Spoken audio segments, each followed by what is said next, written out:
Woo! We're live with this stupid window behind me that will not stop. How is everybody doing on this beautiful day? I am Zach Ramelius here with Missouri Tigers Live. Another edition, the 16th episode, and we should be on 18, but we missed a couple weeks because, well, I had a rough week, a couple weeks technology-wise. It's okay, though. We're here. We're live. Audio's good. Let's talk some Missouri Tigers football, and I'm going to flip my chain. I think what I'll get started with, because it made a huss on Mizzou Twitter. I don't mean to call this gentleman out, but throughout spring practice, we don't get a lot of updates, and we're not going to have a spring game, so we're just not going to get updates. But there's a Mizzou Twitter user who I greatly enjoy. Apologies for the yawn. I've had a long week, and it's only Monday. He mentioned that he's heard Drew Pine is leading the QB battle, and there's been some other people who I don't think are stupid that have said, like, Drew Pine looks, pretty good. Guys, if Drew Pine is the quarterback come August, we're screwed. We're screwed. Then we really will be hitting that avalanche of, that like I talked about all year, where like 2013 offense was amazing. The 2014 offense was pretty mid, but it was like passable. And then 2015 was terrible. If it is indeed Drew Pine, we're screwed. It's going to be 2015. Like, they might go 5-7 or worse. They do not have the skill talent to make up for literally not being able to do anything at the quarterback position. He can't run. He's not a good thrower. I hope to God people are just kind of kidding because they know, like, Mizzou fans are going to be a little overreactionary about Drew Pine. God bless him for the OU game. He wasn't bad in that game. But come on, man. Like, it has to be Pribula or Sam Horn. It can be Sam Horn. I'm okay with Sam Horn. But I don't think it's going to be. I don't think you pay what they paid Pribula, which reportedly rumored, this is not verified by anybody worth verifying, is $750,000 per year. So we'll see what happens. Excited to keep following it, though. Even on like Power Mizzou does a 10 weekly thoughts thing. It was all basketball. Like, that's kind of where all Mizzou media's eyes have been the last week. So we're not getting a lot out of the spring game. We're not getting a spring game. We're not getting a lot out of ball at the moment. But welcome to Missouri Live. Please hit that like button. Subscribe. Sponsor us. If you want to sponsor the Voice of College Football, just hit Mark Rogers up at markrogers.tv@gmail.com. Hit that like button. Subscribe. Guys, the Voice of College Football, I've been part of this network now for – did I do 21? Yeah, because I did the Cincy game. That's when I had COVID. So this is year 1, 2, 3. This is year – so I did 21, I did 22, I did 23, I did 24. So this will be year 5 of me doing these. And I've only seen this thing grow, man. I've only seen it grow. I used to do the Alabama channel, and God bless the guys that do over there. They do an incredible job. But we've got a Missouri channel. We have every team you can under the sun. And if you don't have your team, reach out to Mark. It might be as simple as we just haven't had anybody interested. But hit that like button. We are on all platforms now. We do the recorded show. We are on Spotify, app, wherever you get your fixins to listen to tunes. You can find us. You can find me. You can find anybody. So last week we kind of talked about like where Mizzou stands in the SEC. We kind of went into like an athletic department thing. Recruiting. There's really nothing new to talk about with recruiting, but Eli gave us something. He went on the SEC. He talked about Luther Burden. So we'll talk about the NFL draft as well, because that is coming up.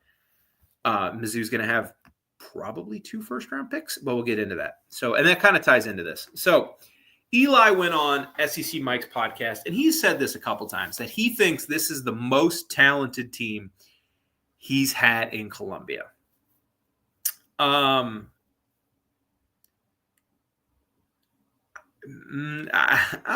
don't know about that, Coach. I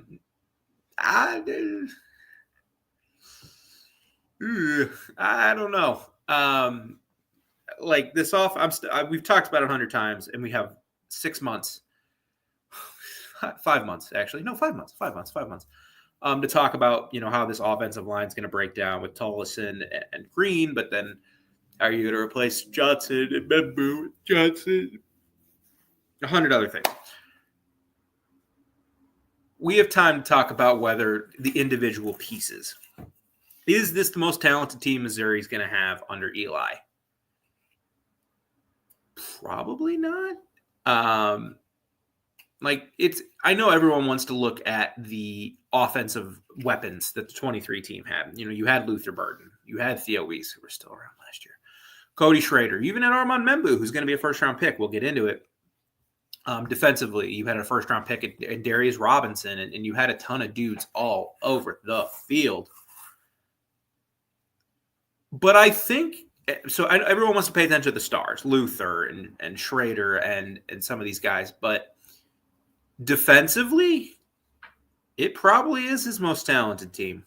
Like, it should be a pretty loaded defense. If like I've said before, if Darius Smith is 75% of what they've hyped him up as, he's going to be good. He's going to play. I'm still a little worried about their interior defensive line. I don't think it's anything special. So that makes me a little nervous. But I think at DN they're loaded. I think at linebacker they're loaded. I even think at safety they're in a really good spot. It's just corner. Outside of Chris McClellan, like they're a DN rotation of Damon Wilson, Zion Young, Eddie Kelly, Darius Smith, Nate Johnson, Ja'Kai Lang. It's not amazing. There's a couple guys with the potential to be picks. Darius Smith, Ja'Kai Lang had a really nice coming on party last year. Damon Wilson, it's like, put up or shut up time. But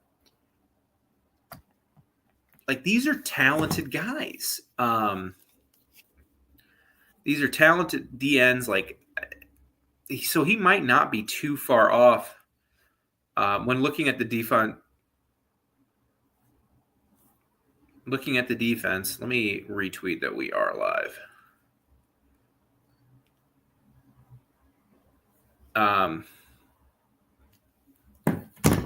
But I'm super excited to see this defense. The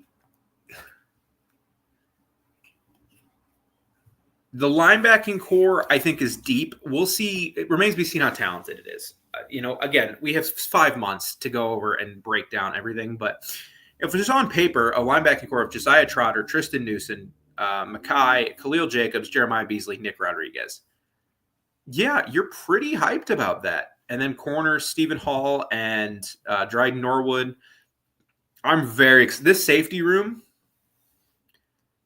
if they can get one guy, if one of Burks, Phillips, Greco, or it's not going to be Santana Banner, or Caleb Flagg pops, the secondary has a chance to be really good because I trust Jalen Catalon's going to be an awesome player. Dryden Norwood's a very good player. Stephen Hall, I think, will add a lot of experience. And then I think Toriano Pride taking in a role as a third corner, I think can only help him. I think at 9 of the 11 spots, or 8, 9 of the 11 spots, I think they're in a good spot. I think they're good at both DNs. I think they're good at both linebacker spots. I think they're good at nickel. I think they're good at both corners. I think they're good at both safeties, or I think they're good at one safety spot. They need the other D tackle spot to take a hit. Who's going to be? Is it going to be Jalen Marshall? Is it going to be Marquise Graciel? Is it going to be Sterling Webb?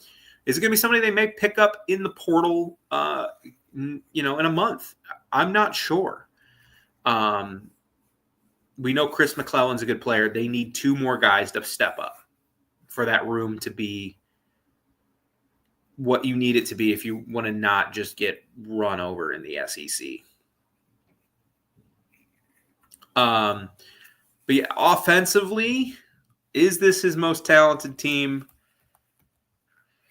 I don't know, man. Like, I'm on ourlads.com. They currently have the starting offensive line as Johnny Williams, Caden Green, Connor Tullison, Logan Reichert, and Keegan Trott. Man, I just don't know. Like, I think this offensive line is this offensive line coaching staff has done a really nice job the last couple years.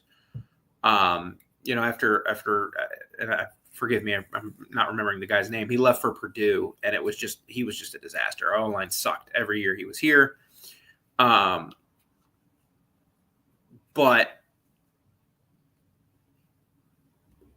I need to wait and see it, especially at the tackle spots. Trott and Williams, or if it's Javon Richardson, or if it is Brandon Solis, like whoever, little not too confident in that. Just going down positions, wide receiver room, no, it's not even close to the most talented he's had here. It's good. Like, I think there's a lot of talent in that wide receiver room. Marquise Johnson's going to get a lot of snaps. He needs to be closer to what he was his freshman year than last year. Last year, he kind of disappeared off the face of the earth. But Joshua Manning needs to have a big day, a big year. Kevin Coleman, we'll find out about Kevin Coleman. Was Kevin Coleman's numbers last year due to him being really good, or is it one of those things like, you watch a basketball team, somebody's going to put up 20 points because people have to shoot. Same with hockey. Someone's going to have to shoot the puck. Somebody had to get the ball in Mississippi State's offense. And was Kevin Coleman a byproduct of that, or has he really grown into a good wide receiver? We'll find out. But behind him, Daniel Blood's had moments. You got the freshman, Demarion Folks, kid from Florida, Sean Terry, James Madison. Like, Courtney Crutchfield would have been a really nice fit here. But right now, I think they have 5 guys they can rely on, and hopefully one of the freshmen, or 4 guys they can rely on, and they probably need one of Madison, Olagbode, Folks, and Terry. So one of them needs to step up. Tight end, yeah, I think they're fine. Brent Norfleet, I think, is good. Jordan Harris, we'll see. And running back, I think this is the most loaded running back room they had. Like, Schrader was really good. Obviously, finished 8th in the Heisman. But behind him, like, Nate Pete was nothing special, and Tavoris Jones just couldn't get carries. I think Ahmad Hardy's a stud. If you watched his tape at Louisiana Monroe, Jamal Roberts had a lot of really nice moments last year, and he stuck around, which was huge.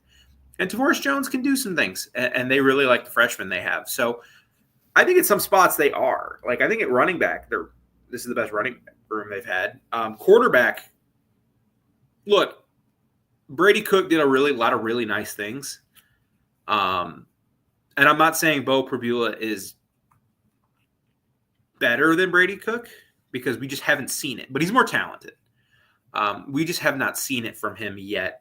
Can he get on the field and play at an elite level? We'll find out. It kind of feels like so Mizzou, I think there's enough talent on this team. I think I would argue no. I think Eli's hyping up his guy. Now, he would know more than I would, obviously, but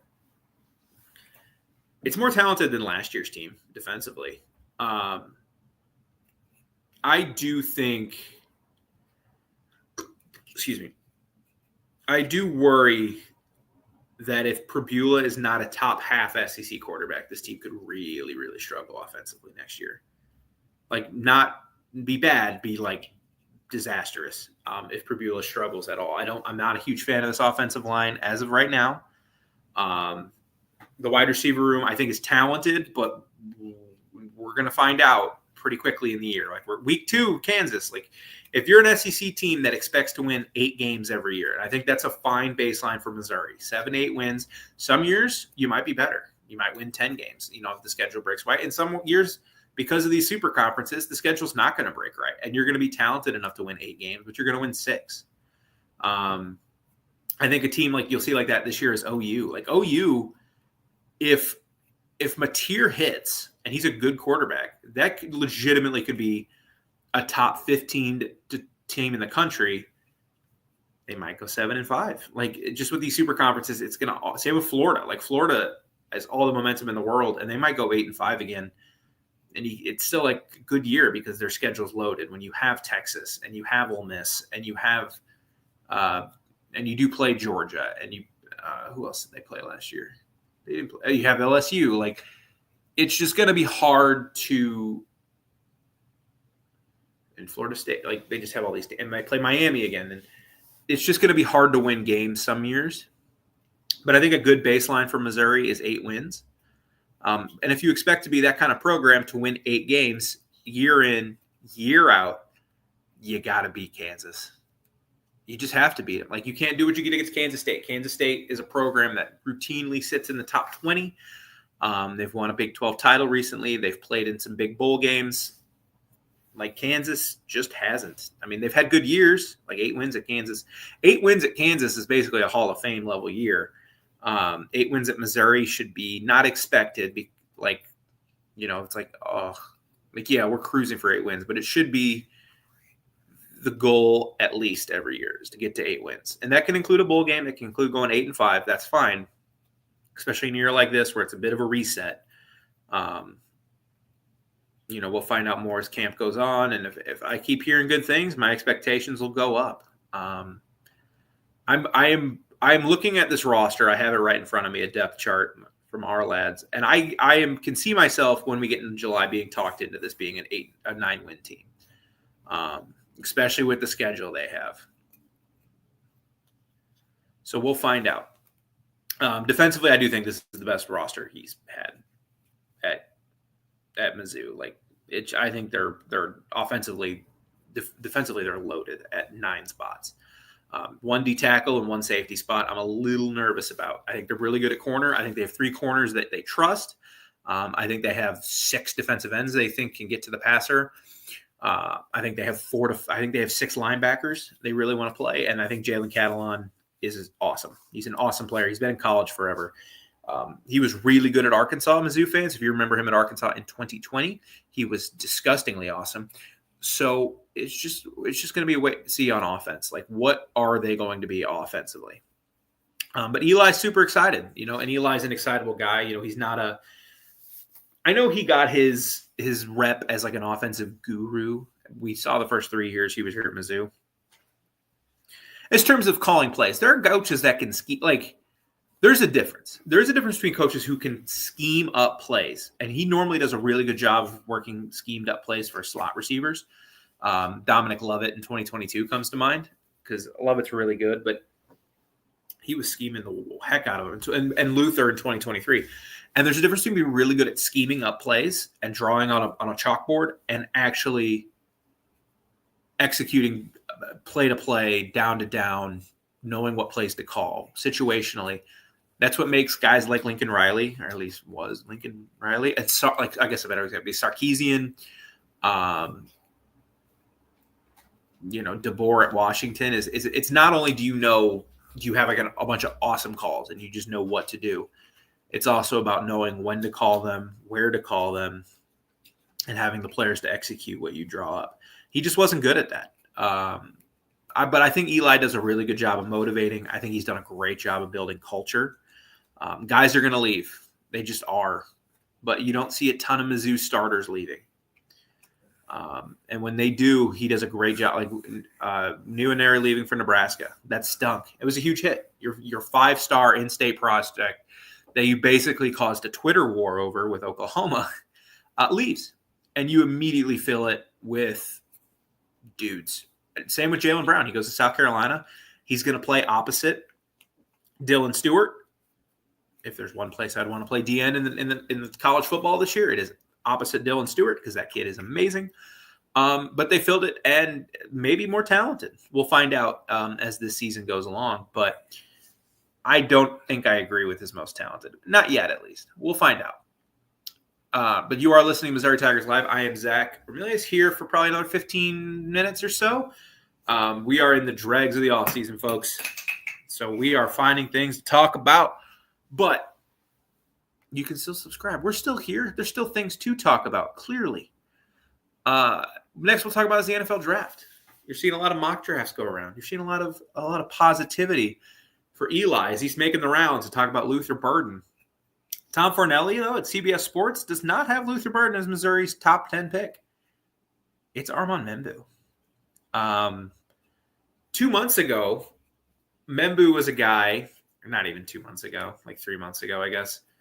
Membou was a guy who was like, well, he might come back because Mizzou really needs a tackle. So if he comes back, awesome. Like Membou, Green, Tolleson would be great. But since he's announced and like people started watching real tape, because I don't think scouts watch real tape on Missouri guys unless you're Luther Burden or just an absolute stud. Like Darius Robinson was not talked about as a first-round pick until after the season. As you want to talk Mizzou, Ollie? Come on, we can talk Mizzou. Come on, buddy. You want to talk Mizzou bat football? Yeah. Okay. Don't yell at me. I'm doing something. It is not playtime. Playtime comes later. But Armand Membou has just shot up the boards. It's not a great tackle class, which is part of it. Like, teams need tackles. They're just going to take a tackle. But he shot up because his measurables at the combine are insane. Like, he was always talked about as like, well, he might be a little too not like – he might be more of a guard and then a tackle, and then he gets to the freaking combine and like, oh, no, he's a tackle. He's been a bulldozer at Mizzou for 2 years. He's an absolute load to handle. He gets low. His hands are great. He's physical. He loves run blocking. It's not a surprise to see him jump up draft boards. I'm a little shocked to see like top 10, top half of the draft pick talk about him, but I'm super excited for him. And if you're a Mizzou fan, obviously you want to root for Mizzou guys, but you should be really excited that a guy that was not highly touted after his junior year is leaving to go be a top 5 to 10 pick. It shows your development process is going well, and not just for guys like Luther Burden. Luther Burden could have gone to any school in the country and been a first-round pick. Good on Mizzou for taking advantage of that talent, because sometimes they don't. There are 5 stars who just flame out. It happens. So good on Mizzou, but Luther Burden could have gone a lot of places. You can pretty say like, hey, man, he came here, Armand Membou came here and became a first-round pick because of our coaching these last 2 years in 23 and 24. Mizzou's going to miss him, man. He might be one of the more underrated players in Mizzou history because he was great. And him and Cam Johnson did a wonderful job, and he's going to be missed this year for Mizzou. Obviously, he's going to be a top 10 pick. You don't just replace that at Missouri. I love Mizzou, and I think Eli's done a great job in recruiting, and I think he does normally a good job in the portal. We'll find out about these offensive linemen in the portal. It's hard to recruit O-linemen in the portal. The last couple of years, he's gotten like one starter. Marcus Bryant and Cameron Johnson before that. But I think it's just really difficult. He might be relying on 2, so we'll find out. But I think Eli being able to now proudly say, like, look what our development did for Mr. Membou. He's going to be a top 15 pick potentially. You never know until the draft hits. That's super sick, man. Like, it's so cool that he's going to be a draft pick, like a high draft pick. He's been a monster on that O-line for 2 years now. So.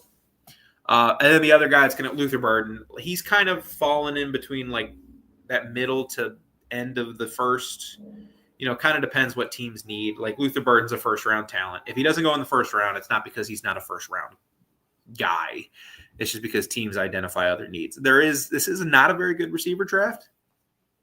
Travis Hunter will be a top 5 pick, whether he plays corner or receiver in New England or wherever he goes. What remains to be seen. McMillan out of Arizona. He's a very good. He's a very talented receiver, but we'll see where Luther goes. I saw one today, or he's projected to go to the Broncos because they're like, look, Broncos have some deep threats in Cortland Sutton and Marvin Mims. They need kind of a slot yak guy, and that's kind of where Luther fits in. I don't think Luther Burden I know some people have compared him to Debo. I think he's a better receiver than Debo. He's not as physical or as powerful as a runner as Debo, so I don't think that's a fair comparison. Plus, I don't like doing that, like comparing players to like all pros. At least what was all pros, Debo Samuel in 2025. We'll see. Good luck, Washington. Although him now being like a weapon 3 will be good for him. So, but I think, I don't think you'll be able to build an offense around Luther Burden. I don't think he's that kind of receiver. At the NFL level and college, obviously they were able to, but man, like he's going to get yak. He's going to run good routes, and he's going to be able to get vertical on your defense after catching the ball. I think after he gets the ball in his hands, he's outstanding. We'll see how that translates to the NFL, because NFL players are faster and they're better and they're more visible. So we'll see how that translates. But man, like he was the guy that kind of changed the tide at Missouri. I've waxed poetically about Luther Burden for a long time now, for almost 6 months. But man, he really did change everything. Like Mizzou was recruiting pretty well in 20 and 21. And then he came, and then like a bunch of guys followed him. They brought in Sam Hall, and their recruiting rankings and their recruiting level has just taken off. And he's kind of the guy that turned around, and he was the star. He was the main focus of the 23 team until Cody Schrader really came on. Like that first half of the season, Luther Burden before, God, what game was it? That sucked. I think he got nicked up in the Georgia game, but like pre that, like I'm thinking of that game. Like he was like, who cared about the first game of the year? But against Kansas State, he was so great. And even God, who did they barely? Middle Tennessee, was it? Where they squeaked out a win, and it just did not. He still had like 100-something yards. He was great against Kansas State, great against Memphis. He was amazing against Vanderbilt, amazing against LSU, and then he just kind of gets hurt, and he slowed down. He wasn't great against Kentucky. He was pretty good against South Carolina. He had the big touchdown against South Carolina, but didn't really play that well. Otherwise, had the big catch against Georgia, and then had the moment against Tennessee. You could tell he was hurt, but played well against Florida. Nobody needed to play well against Arkansas. Mizzou could have blown out that 23 Arkansas team with everybody playing like crap. And had the big touchdown in the bowl game. So, but that first half of the season, Luther Burden that year, oh my God, that's the best receiver Mizzou's ever had. Better than Macklin, better than Denario, better than Justin Gage. Like that was an incredible run. We'll see what the rest of the guys that Mizzou has, if any of them get drafted, if like a Johnny Walker gets drafted, a Christian Williams, Theo Weiss seems to be kind of a mid-round guy. You don't really know until you get there, but he seems to have settled in. Like I really like Theo. I think Theo could have a really solid NFL career if he can go to a team with like a really good inside, like if he can be like an option 3. I'm just, I'm looking around, and like this, a couple websites says I'm like a 7th round pick, and we'll find out, but. I really like Theo. I think his ability to go up and go get it is really good. But unfortunately, I don't think that's going to lead to him being a really high draft pick.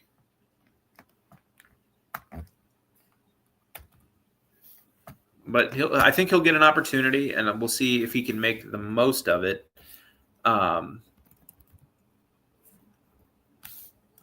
I just feel really bad. I think he's so good, and he was so important. Like last year, he was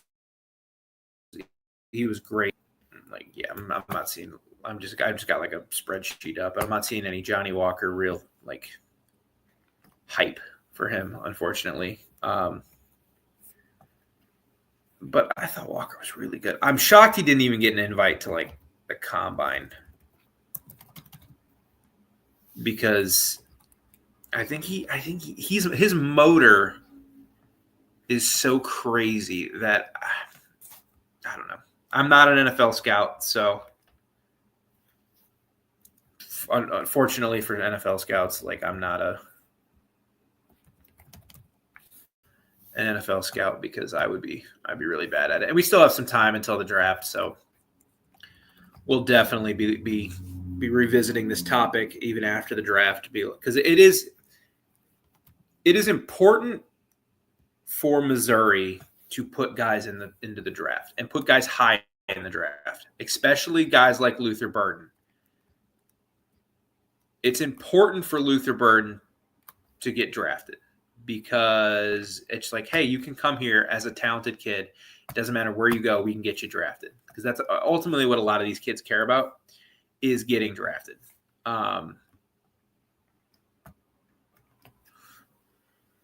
Sorry, I've been really distracted. My cat is just being super silly. Is getting drafted, and if your coaching staff can bring them in and get them drafted, you're going to be in a really good spot. So all this hype about Membu, and then obviously Luther Burden being Luther Burden, is amazing. Super excited to see where those guys go and represent Mizzou at the next level. You are listening to Missouri Live. I am Zach Remelius. I want to thank you guys all for being here with me tonight as we truck through the dregs of the offseason, guys. Like, there's still topics. Eli likes to put his foot in his mouth, so I'm just kind of waiting for him to say something really, really stupid. But I hope you guys all have a great week. Enjoy the tournament. If your team is still alive, congratulations. And I will see you guys all next Monday, 7 o'clock, bright and late here on a Monday, as we just keep going over this offseason. You know, it's not tomorrow might be like next week might be another nostalgia episode. I'm not really sure yet. I knew I wanted to talk about, I'm thankful Eli said that today, because I did want to talk about that and about it. Because I was struggling to really think of something I could talk about for even 5 minutes. But I'm glad he did talk about that most talented team thing, because I knew I was going to do the draft. I knew I wanted to talk again about the QB battle, because flaring up on Twitter, like, guys, what if Drew Pyne might be leading this? And I'm like, guys, if Drew Pine's leading this, we're not going to make a bowl game.